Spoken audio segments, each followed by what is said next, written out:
Hey guys, இந்த வீடியோவில் நம்ம இன்றைக்கி சும்மா அப்படியே ஊரில் வெளில போவோம். ரொம்ப நாளாச்சு வெளில போய் அதனால் சும்மா ஒரு வெளியே அவுட் போவோம் தான் வந்தேன். இந்த வீடியோவில் நான் என்ன சொல்ல போகிறேன்னா, இப்போ நீங்கள் பிகினராக யூடியூப்குள்ளே வரணும் அப்படின்னு நீங்கள் ஸ்டார்ட் பண்ணுறீங்கன்னா அவங்களுக்குள்ள ஒரு டிப்ஸு கொடுக்கலான்னு தான் இந்த வீடியோ நான் பண்ணலாம் அப்படின்னு ஒரு பிளான் பண்ணேன். இல்லை நான் உங்களுக்கு சொல்கிற டிப்ஸ் எல்லாம் உங்களுக்கு கொஞ்சம் யூஸ்ஃபுல்லாக ஆகும், சில பேருக்கு யூஸ்ஃபுல்லாக ஆகாது. உங்களுக்கு பிடிச்சிருந்தா நீங்கள் பாருங்கள், இல்லைன்னா ஸ்கிப் பண்ணிடுங்க கைஸ். ஃபஸ்ட்டு நீங்கள் இந்தமாரி யூடியூப்குள்ளே எந்த ஒரு இதாக இருந்தாலும் சரி, நான் இந்த மோட்டோ விளாகிங் சொல்லலை, நார்மலாகவே ஃபுட் விளாகிங்கு, அப்புறம் நார்மல் விளாகிங்கு, ஃபன் விளாகிங், எந்த ஒரு மாரியான விளாகிங்காக இருந்தாலும் உள்ளே வரதுக்கு முன்னாடி நல்லா அதை பற்றி யோசிச்சுக்கோங்க, நல்லா ரிசர்ச் பண்ணுங்க. அதை பற்றி ரிசர்ச் பண்ணிட்டு வாங்க. சும்மா எடுத்தோம் கவுட்டோன்னு வந்துடாதீங்க. டக்குன்னு கேமரா இருக்குது, என்கிட்ட ஃபோன் இருக்குது, என்கிட்ட காசு இருக்குதுன்னு வந்துடாதீங்க. நல்லா நான் பொறுமையாக இருந்தேன். ஏன்னா நான் என்கிட்ட காசு இருந்துச்சு கோப்ரோ வாங்குறதுக்கு. நான் மோட்டோ விளாகிங் தான் பண்ணுறவங்களுக்கு தெரியும். ஒரு 7-8 மாதம் ஆச்சு நான் ஸ்டார்ட் பண்ணி மோட்டோ விளாகிங் பண்ணிகிட்டு இருப்பேன். என்கிட்ட காசு இருந்துச்சு, இருந்தாலும் நான் உடனே கோப்ரோ வாங்கி உடனே நான் எதுவும் ஆரம்பிக்கலை. வண்டியும் இல்லை என்கிட்ட. அப்போ அவசரப்பட்டு நான் வண்டியும் வேக வேகமாக வாங்கலை, கோப்ரோவும் வேக வேகமாக வாங்கலை. இப்போ பார்த்தீங்கன்னா கோப்ரோ ஃபஸ்ட்டு நான் வாங்குறதுக்கு ஒரு 6 months டைம் எடுத்துக்கிட்டேன். பிளான் பண்ணதுக்கப்புறம் எப்போ எனக்கு இந்த ஆசை வந்துச்சோ, ஆசை வந்து தான் ஸ்டார்ட் பண்ணேன். எப்போ எனக்கு இந்த ஆசை வந்துச்சோ நான் ஒரு 6 months டைம் எடுத்துக்கிட்டேன். டைம் எடுத்து சரி பண்ணுவோமா, அது எப்படி பண்ணுறதுன்னு எல்லாமே அது டீட்டெயிலாக இங்கிலீஷில் போட்டது, ஹிந்தியில் போட்டது எல்லாமே பார்த்து தெரிஞ்சுக்கிட்டு அப்புறம் தான் சரி பண்ணுவோன்னு முடிவெடுத்ததுக்கப்புறம் பார்த்தீங்கன்னா இது ஸ்டார்ட் பண்ணுறதுக்காக நான் என்ன பண்ணேன்னா, துபாயில் தான் வாங்கினேன் நான் அந்த கோப்ரோ. இந்த கோப்ரோ நான் துபாயில் தான் வாங்கியிருப்பேன். துபாயில் ஏன்னா ஒரு உங்களுக்கு டேக்ஸு கொஞ்சம் கம்மியாக வரும், ரொம்பலாம் டிஃப்ரென்ஸ் வராது. ஏன்னா கோப்ரோங்கிறது விலை கம்மி. ஐஃபோன் நீங்கள் வாங்கினீங்கன்னா அங்கே கொஞ்சம் கம்மியாக வரும் கண்டிப்பாக. மற்றபடி நீங்கள் அங்கே எது வாங்கினாலுமே கொஞ்சம் டிஃப்ரென்ஸ் வரும். ஆனால் சரி எனக்கு ஆள் வர மாரி இருந்துச்சு. சொந்தக்காரங்களே வந்தாங்க, சொந்தக்காரங்க வந்தாங்க எனக்கு. சொந்தக்காரங்க வந்துட்டு அது கரெக்டாக உடனேலாம் வரல. அவங்க வரத்துக்கு கரெக்டாக ஒரு 4 months 5 monthsன்னு சொன்னாங்க. அது கூட வந்துடுவேன்ட்டு நானும் இதான் கரெக்டான டைம்னு அவங்களுக்கு காசு அமுச்சு விட்டேன். நீங்கள் வரப்பே வாங்கிட்டு வாங்க, ஒன்றும் அவசரம் இல்லைன்னு சொன்னேன். ஏன்னா நான் காசு அமுச்சு விட்டேன். இதுக்கு என்னால் இது இப்போ வாங்கவும் முடியாது, நான் அவசரப்பட்டு. அதான் எனக்கு அமுச்சு விட்டதுக்கப்புறம் நிறையா வாட்டி ஃபீல் ஆச்சு, ஐயோ வாங்கிடலாம் வாங்கி பண்ணுவோன்ட்டு. இருந்தாலும் நான் வாங்கலை. ஏன்னா அவங்கள்ட்ட காசு அமுச்சுட்டேன். அதுக்கப்புறம் அவங்கள்ட்ட கேட்கக்கூடாதுங்கிறனாலே இருந்தேன். அவங்க வாங்குறது தான் பண்ணணும்னு நான் இருந்தேன். ஏன்னா அந்த டைம் ஃபுல்லாக நான் ஒரு ப்ளஸ்ஸாக எடுத்துக்கிட்டேன். அது எடுத்துக்கிட்டனால தான் என்னால் அதை பற்றி நிறையா ரிசர்ச் பண்ணிச்சு, பொறுமையாக அனலைஸ் பண்ணி எந்த ஒரு மிஸ்டேக்கும் இல்லாமல் ஸ்டார்ட் பண்ண முடிஞ்சிச்சு. ஸ்டார்ட் பண்ணி உங்களோட சப்போர்ட்னால எனக்கு எந்த அளவுக்கு சீக்கிரமே எனக்கு இந்த அளவுக்கு நான் வரும்னு எதிர்பார்க்கல. அது சீக்கிரமே உங்களை சப்போர்ட்டை கொடுத்து எனக்கு உண்மையிலே ரொம்ப எனக்கு இன்னும் மோட்டிவேஷன் பண்ணணும் நீங்கள் தான். அது மட்டும் நடக்கலைன்னா நேரத்துக்கு நான் விட்டு போயிருப்பேன்னு சொல்ல முடியாது. ரொம்ப ஒரு ஹோப் இல்லாமல் ஒரு ஹாப்பியாக இருந்திருக்க மாட்டேன். சும்மா ஒரு எப்போயுமே கடுப்பாக இருக்க மாரி அது எப்போயுமே இருந்திருப்பேன். எல்லாருக்கும் ஸ்ட்ரெஸ்ஸு அதெல்லாம் வரும் தெரியும் உங்களுக்கு. அந்த ஸ்ட்ரெஸ்லேயே எப்போயுமே நான் இருந்திருப்பேன். ஆனால் நீங்கள் எனக்கு அதை ஹோப்பு கொடுத்த போதெல்லாம் எனக்கு அதை நினச்சி எப்போல்லாம் எனக்கு டிப்ரெஸ் ஆகுதோ அதை நினச்சி நான் சந்தோஷமாக இருப்பேன். அதுக்கு உண்மையிலே ரொம்ப ரொம்ப தேங்க்ஸ் கைஸ். உண்மையிலே அது நீங்கள் பண்ணது. ரொம்ப வெயில் அடிக்குது இந்த டயத்தில், பனியும் பெய்யுது வெயிலும் அடிக்குது. உங்களுக்கு பார்த்தீங்களா, நீங்கள் தெரியுதா உங்களுக்கு? அப்புறம் பார்த்தீங்கன்னா ஒரு 4 months கழிச்சு எனக்கு வந்துருச்சு கோப்ரோ, கைக்கு வந்துருச்சு. நான் ஆசைப்பட்ட மாரி எனக்கு வந்துருச்சு. வாங்கின உடனே நான் ஆரம்பிச்சிட்டேன் எல்லாமே என்னென்ன அதுக்கு தேவையானதோ ஆரம்பித்து என்னால் முடிஞ்சதை நான் பண்ணிக்கிட்டு இருக்கேன். அது நீங்கள் அப்படி ஆரம்பிக்கிறதா இருந்தால் இதான் நான் ஃபஸ்ட்டு சொல்லுவேன், பொறுமையாக இருந்து அதை பற்றி நல்லா ரிசர்ச் பண்ணுங்கள். இன்னொரு விஷயம் சொல்லுவோம், அது என்னன்னு கேட்டிங்கன்னா, யூடியூப் ஒன்று ஆரம்பிக்க போகிறீங்கன்னா உங்களுக்குள்ளே வச்சுக்கோங்க. உங்கள் க்ளோஸ் சர்க்கிளில் இருக்க ஒரு 2-3 பேர்கிட்ட சொல்கிறீங்களா அதோட விட்டுட்டு உங்களுக்குள்ளே வச்சுக்கோங்க. யார்கிட்ட சொல்லணும் யார்கிட்ட சொல்லக்கூடாதுங்கிறத ஃபஸ்ட்டு தெரிஞ்சுக்கோங்க. அதை அனலைஸ் பண்ணி நீங்கள் பண்ணுங்கள்.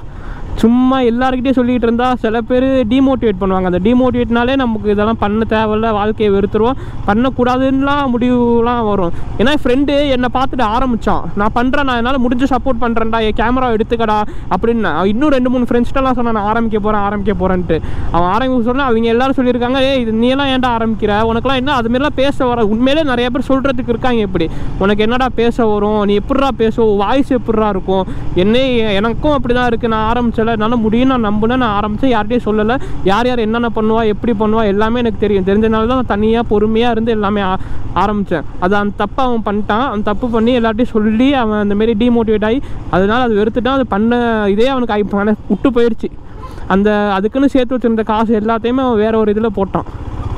அதை பார்த்து நான் இது ஒரு எக்ஸாம்பிளாக எடுத்துக்கிட்டேன். 4 பேர்கிட்ட இது உங்களுக்கும் நான் சொல்லணும், நீங்களும் இதை பார்ப்பீங்கன்னா வீடியோவை உங்களுக்கும் இது புரியும் தெரியும் அப்படின்னு நினச்சேன். அப்புறம் இன்னொன்று கைஸ், ஆனால் உண்மையிலேயே நான் மேலும் நல்ல வீடியோலாம் நான் போடணும் அப்படின்னு நீங்கள் ஆசைப்பட்டீங்கன்னா உண்மையிலே உங்களால் முடிஞ்ச சப்போர்ட், எப்படி சப்போர்ட் எந்தமாரி இருக்கணும்னா, நீங்கள் வீடியோ பார்க்குறீங்கன்னா பார்த்துட்டு உங்களை ஷேர்லாம் பண்ண வேண்டாம். நீங்கள் பார்க்குறீங்கன்னா எனக்கு அதுவே போதும்.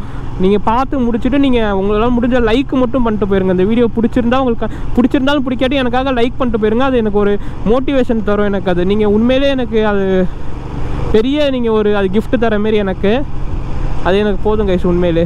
அதுக்கப்புறம் நீங்கள் பார்த்தீங்கன்னா இன்னொரு விஷயம் சொல்கிறேன். என் வண்டி நிற்கிது பாடுறா கைஸ். இது எனக்கு இது பார்த்தோன்னே எனக்கு ஒரு ஷாக் ஆகிடுச்சு. 2வது வாட்டி தான் பார்க்குறேன். கனெக்ட் பண்ணி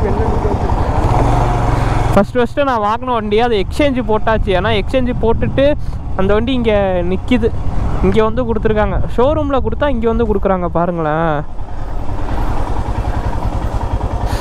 எப்பட்றா அது? சார் இதை பார்க்கும் போதெல்லாம் எனக்கு கொஞ்சம் வருத்தமாக இருக்குது.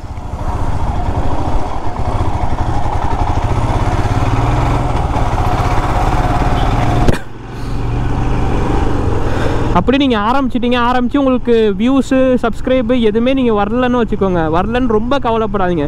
ஏன்னா ஆரம்ப காலத்தில் உங்களை யாருக்கும் தெரியாது. நீங்கள் வீடியோ போடுறதுங்கிறது நீங்கள் போட்டிங்கிறது உங்களுக்கு எப்படி தெரியும் அவங்களுக்கு.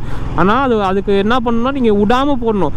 எப்படிலாம் பண்ணணுன்னா இந்த டேக்ஸு ஹேஷ்டாகு அதெல்லாம் நிறையா வைங்க. அதெல்லாம் வச்சு அப்புறம் உங்களால் முடிஞ்ச அளவுக்கு அதை ஸ்ப்ரெட் பண்ண பாருங்கள். உங்களை முடிஞ்ச அளவுக்கு பண்ணுங்கள். ரொம்ப கஷ்டப்பட்டு எல்லாருக்கும் அமுச்சு விடலாம் தேவையில்ல. ஸ்டோரி போட சொல்கிறது எல்லாரையும் போடுங்கன்னு சொல்கிறதுலாம் தேவையில்லை. உங்களால் முடிஞ்சதை பண்ணுங்கள். கண்டிப்பாக அதை விடாமல் பண்ணுங்கள். கண்டிப்பாக விடாமனா எப்படின்னா தினமும் போடணும் ஒரு வீடியோவை. இன்றைக்கி போடுறீங்கன்னா நாளைக்கு போட பாருங்கள். நாளைக்கு அடுத்த நாள் போடணும்னா ஒரு நாள் விட்டாவது போடுங்க. உங்களால் முடிஞ்ச கண்டென்ட் டைம் இருக்கும் போது எடுத்து வச்சு எடிட் பண்ணி அதுக்குன்னு ஒதுக்கிடுங்க. இந்த டயத்தில் நம்ம போடணுங்கிற மைண்டில் வச்சுக்கோங்க. 12 மணியை தாண்டக்கூடாது. இப்போ நான் 12 மணிக்குள்ளே போட்டுறணும் அப்படிங்கிற மைண்ட் செட்டை ஃபிக்ஸ் பண்ணிட்டா உங்களுக்கு அடுத்த நாள் அதை தாண்ட உங்களுக்கு கஷ்டமாக இருக்கும். அப்படி நீங்கள் வச்சுக்கிட்டிங்கன்னா உங்களுக்கு அதுதான் பெஸ்ட்டு. ஏன்னா நான் அப்படி தான் வச்சுருந்தேன். ஆனால் அது விட்டு போயிடுச்சு. இப்போ எனக்கு இப்போ அந்த டைமை கீப் பண்ணுறதுங்கிறது எனக்கு ரொம்ப கொஞ்சம் கஷ்டமாக இருக்குது. அவ்வளோ அது திருப்பி அதுமாரி நான் கொண்டு வந்துடணும். ஏன்னா வீடியோ நம்ம கண்டென்ட் இருக்க மாட்டேங்குது. அது ஒரு பிரச்சனை தான் நமக்கு. இல்லைன்னா நான் தினமும் போடுவேன். ஏன்னா காலேஜ் சென்னையில் படிச்சுக்கிட்டு வீடியோ வந்து ஊரில் வந்து போட்டுக்கிட்டு நிறையா ப்ராப்ளம்ஸ்லாம் இருக்குது. அதனால் மட்டும்தான் எனக்கு கொஞ்சம் வீடியோ லேட்டாக வருது. அப்பப்போ வருது. இருந்தாலும் சுத்தமாக அப்போல்லாம் ஒரு சில டைம்லாம் பார்ப்பேன், போடுவேன். வீடியோ போடும் போது நினப்பேன், அப்பா இந்த வீடியோ எங்கேயோ போயிருண்டா, கன்ஃபார்ம் ரீச் ஆகிருண்டா, நிறையா பேருக்கு தெரிஞ்சிருண்டான்னு நினச்சி போடுவேன். அந்த வீடியோ ஓரளவு பாதி தான் போகும். சரி இந்த வீடியோ கொஞ்சமாவது போகும்டா, மீடியமாக போயிடும், ஒரு நம்ம எக்ஸ்பெக்ட் பண்ணுற வியூஸ் போயிடும், ஆவரேஜாக போயிடும்னு நினச்சி போடுவேன். அந்த வீடியோ பார்த்திங்கன்னா போகவே போகாது. அப்படி தான் இன்றைக்கி ஒரு வீடியோ போட்டேன். அந்த வீடியோ எனக்கு லைட்டாக கொஞ்சம் சரி ஒரு டவுட் இருந்துச்சு, ஆவரேஜாக போகும் அப்படின்னு நினச்சேன். போட்டுட்டு பார்க்குறேன், ஒரு 1.5 மணி நேரம் 2 மணி நேரம் கழித்து பார்க்குறேன் 7 வியூஸ் 8 வியூஸில் இருக்குது. எனக்கு மனசு அப்படியே உடஞ்சி போயிடுச்சு அதை பார்த்தோன்னே. என்னடா அது இவ்வளோ ஒஸ்ட்டாக இருக்குது அப்படின்னு. இப்போ எனக்கு சப்ஸ்கிரைபர் பார்த்திங்கன்னா 5000 இருக்குது, எனக்கு 7 வியூஸ் தான் போகுது. இப்போ உங்களுக்கு 100 சப்ஸ்கிரைபர் இருக்குது, 200 இருக்குது, நீங்கள் ஏன் கவலைப்படுறீங்க? அவ்வளோதான். உண்மையிலே யார் நினச்சாலும் எப்படி வேணாலும் மாறலாம். டைம் நம்ம நேரத்தில் தான் இருக்குது.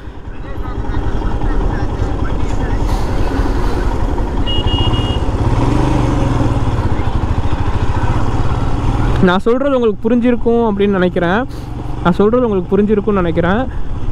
யார் நினச்சாலும் எப்படி வேணாலும் மாறலாம். இப்போ 100 சப்ஸ்கிரைபர் வச்சுருக்க உங்களுக்கு ஒரு 7-8 வியூஸ் போகுது. 5000 வச்சுருக்க எனக்கும் ஒரு 8-9 வியூஸ் போகுது. இன்றைக்கி நான் போட்ட வீடியோ, அந்த வீடியோ நான் போட்டேன். அதனால தான் நான் பார்த்துட்டு நான் சொல்கிறேன். அதை பார்த்துட்டு இந்த கண்டென்ட்டை பண்ணணுன்னு எனக்கு தோணுச்சு. அதனால தான் நான் இந்த கண்டென்ட்டை பண்ணேன். இதில் நான் இன்னொரு விஷயம் சொல்லிக்கிறேன். சப்ஸ்கிரைபுக்காக பார்க்காதீங்க. சப்ஸ்கிரைப் வந்தால் நம்ம அப்படின்னு நினச்சிக்காதீங்க. ஏன்னா சப்ஸ்கிரைபுங்கிறது ஊரில் உள்ள எல்லாரையும், சொந்தக்காரங்களை எல்லாரையுமே அப்படி இப்படின்னு ஃப்ரெண்ட்ஸோட ஃப்ரெண்ட்ஸு அப்படின்னு போட வச்சாலே சப்ஸ்கிரைபுங்கிறது போயிடும், எங்கேயோ ஏறிடும். சப்ஸ்கிரைப் பிரச்சனையே இல்லை. ஆனால் அவங்களாம் பார்க்கணும். சப்ஸ்கிரைப் பண்ணுறது மேட்டரில் சப்ஸ்கிரைப் பண்ணதுக்கப்புறம் அவங்களாம் பார்க்கணும். சப்ஸ்கிரைப் பண்ணாதவங்களும் பார்க்கணும். வீடியோ கொஞ்சம் ரீச் ஆகணும், வீடியோ கொஞ்சம் ஸ்ப்ரெட் ஆகணும். அதுக்கு நீங்கள் என்ன பண்ணணுன்னா, நீங்கள் யோசிச்சு பாருங்கள். இப்போ நீங்கள் ஒரு வியூவராக இருக்கீங்க. வியூவராக இருந்துக்கிட்டு ஒரு வீடியோ பார்க்கணும் அப்படின்னு நினைக்கிறீங்க, ஒரு வீடியோ பார்க்கணுன்னு நினச்சிக்கிட்டு அந்த வீடியோக்குள்ளே போகணும். உங்களுக்கு எந்த மாதிரியான மைண்ட் செட் இருக்கும்? எத்தனை பேர் சப்ஸ்கிரைப் பண்ணி வச்சுருப்பீங்க, ஆனால் அத்தனை பேரோட வீடியோவும் போய் பார்க்கணுன்னு தோணுமா உங்களுக்கு? சரி, இப்போ சப்ஸ்கிரைப் பண்ண வீடியோவே உங்களுக்கு சஜஷனில் காமிக்குது, அது சில பேர் பார்க்க மாட்டேங்க. நானே எத்தனையோ பேர் பிடிச்சிருந்தா மைண்ட் செட் இருந்தால் பார்ப்பேன், அதேமாரி தான் எல்லோரும். அப்போ உங்கள் மைண்ட் செட் மாரி தான். அப்படியும் ஒரு சில வீடியோ அட்ராக்ட் பண்ணோம், என்ன இதை பார்த்தே ஆகணும் அப்படிங்கிற ஒரு சில வீடியோ கண்டிப்பாக இதை பார்க்கலாம் இருக்க முடியாது. அந்தமாரி வீடியோலாம் இருக்குது நிறையா. அந்தமாரி வீடியோவில் அவங்க என்ன பண்ணுறாங்க, அவங்க என்ன ஸ்ட்ராட்டஜி யூஸ் பண்ணுறாங்க, அதை எப்படி பார்க்க வைக்கிறாங்க வியூவர்ஸை அப்படின்னு பிளான் பண்ணி பண்ணுங்கள். சப்ஸ்கிரைப் முக்கியம் இல்லை, சப்ஸ்கிரைப் எப்போ வேணாலும் ஏறிடும். ஒரு ஷார்ட்ஸ் போட்டாலே ஒரு 10,000 சப்ஸ்கிரைபாவது வந்து ஏறிடும், அதெல்லாம் ஒரு மேட்ரே இல்லை. ஆனால் ஒரு வியூஸை நீங்கள் கொண்டு வரது, உங்களுக்குன்னு ஒரு வியூவர்ஸை கொண்டு வந்துட்டு உங்களை கண்டினியூவாக கான்ஸ்டண்ட்டாக பார்க்க வைக்கிறது வந்து அதுதான் ஒரு பெரிய விஷயம். நான் அது இப்போ தான் கற்றுக்கிட்டேன். நான் கற்றுக்கவே அப்போ அந்த டயத்தில் நான் ரிசர்ச் பண்ணிகிட்டு இருக்கும்போது அதை பற்றி நான் தெரிஞ்சிக்கவே இல்லை. அது உள்ளுக்குள்ளே வந்ததுக்கப்புறம் தான் அந்த எக்ஸ்பீரியன்ஸ் எனக்கு தெரிஞ்சிச்சு. அதே நான் உங்களுக்கு சொல்லணும். ஏன்னா வரப்போகிற நீங்கள் கண்டிப்பாக எல்லாத்தையும் தெரிஞ்சுட்டு தான் வரணும். அதனால தான் நான் சொன்னேன், தெரியாமல் வந்துட்டு அப்புறம் ஃபீல் பண்ணக்கூடாது. நான் பட்ட எல்லாத்தையுமே அதனால தான் ஒன்று ஒன்றா யோசித்து நான் சொல்லிக்கிட்டு இருக்கேன். உங்களுக்கு புரிஞ்சிருக்குன்னு நம்புகிறேன். இன்னொன்று சொல்கிறேன், ஒரு சில பேர் இப்போ நீங்கள் பார்க்குறவங்களுக்கு நான் சொல்கிறது மட்டும்தான் உங்களுக்கு மண்டையில் ஏறும். உங்களுக்கு ஒரு சில டவுட் வரும்ல, அதெல்லாம் நீங்கள் எப்படி தெரிஞ்சுக்கிறது அப்படின்னா இன்ஸ்டாகிராமுக்கு போங்க. இன்ஸ்டாகிராமில் நம்ம ஸ்லீப்பிங் சொல்லுன்னு போட்டிங்கன்னா அதில் நீங்கள் வந்து எப்போ எந்த டயத்தில் மெசேஜ் பண்ணாலும் என்னால் முடிஞ்ச நேரத்தில் நான் எப்போ பார்க்குறோன்னு அடுத்த செகண்டே நான் உங்களுக்கு ரிப்ளை பண்ணுவேன். உங்களுக்கு டவுட்டே நான் தீர்த்து வைப்பேன். நீங்கள் அதை நினச்சி கவலைப்பட தேவையில்ல. உங்களுக்கு எந்த ஒரு கொஸ்டின் ரிலேட்டடாக இருந்தாலும், மற்றபடி காமனாக எந்த ஒரு யூடியூப் சேனலை பற்றி உங்களுக்கு தெரிஞ்சுக்கணும் அப்படின்னாலும் நீங்கள் என்கிட்ட என்கொயர் பண்ணுங்கள். நான் அதுக்கு உங்களுக்கு ஒரு நல்ல ஒரு சொல்யூஷன் தரேன். ஓகே கைஸ், அதுக்கு நான் உங்களுக்கு ஒரு நல்ல சொல்யூஷன் தரேன். அதை நினச்சி நீங்கள் கவலைப்படணுங்கிற அவசியம் இல்லை, அதனால தான் நான் சொல்கிறேன். ஓகே கைஸ், இந்த வீடியோ உங்களுக்கு யூஸ்ஃபுல்லாக இருந்திருக்கும். கண்டிப்பாக உங்களுக்கு பிடிக்கணும்னு நான் நம்புகிறேன். அதனால் மறக்காமல் இந்த வீடியோவில் நான் இதான் இந்த வீடியோவில் மெயினே இதை தான் சொல்லியிருப்பேன். பார்க்குறவங்க உங்கள் சப்போர்ட்டை காமிங்க, சப்ஸ்கிரைப் பண்ணுங்கள். அதை மறக்காமல் திருப்பியும் பண்ணிடுங்க. அப்போ தான் உங்களுக்கு நீங்கள் ஆரம்பிக்கிற போது ஒரு நல்லது பண்ணும் போது உங்களுக்கு அது திருப்பியே வரும். உங்கள் சப்போர்ட்டை முடிஞ்ச அளவுக்கு அதிகமாக கொடுங்க. அதேமாதிரி இன்ஸ்டாகிராம்லேயும் போய் உங்கள் சப்போர்ட்டை கொடுங்க. ஓகே கைஸ், இந்த வீடியோ இதோட நான் முடிச்சுக்கிறேன். இந்த வீடியோ உங்களுக்கு பிடிச்சிருக்குன்னு நம்புகிறேன். யூஸ்ஃபுல்லாக இருந்திருக்கும். நல்ல ஒரு இன்ஃபர்மேஷன் தான் கொடுத்தேன்னு இன்றைக்கி இந்த வீடியோ பண்ணியிருந்தப்போ எனக்கே கொஞ்சம் ஹாப்பியாக இருந்துச்சு. ஓகே, நெக்ஸ்ட்டு ஒரு நல்ல வீடியோவில் பார்ப்போம் வாங்க.